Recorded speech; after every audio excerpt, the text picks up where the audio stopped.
राज्याचे पणन मंत्री जयकुमार रावल यांच्या मातोश्री या धुळे जिल्ह्यामधल्या दोंडाईचा नगर परिषदेच्या नगराध्यक्षपदी बिनविरोध अशा निवडून आलेल्या आहेत आणि महाविकास आघाडीच्या उमेदवार शरयू भावसार यांचा उमेदवारी अर्ज हा छाननीच्या अंतिम प्रक्रियेमध्ये अवैध ठरलाय।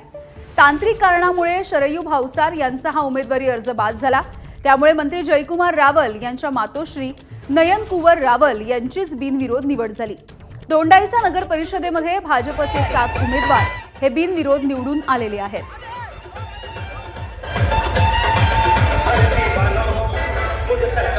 आनंदाचा ऐतिहासिक क्षण आहे की आमच्या आईसाहेब या बिनविरोध नगराध्यक्ष झाल्यात। महाराष्ट्रातली पहिली नगरपालिका जी बिनविरोध झाली। 7 नगरसेवक आमचे बिनविरोध झालेत।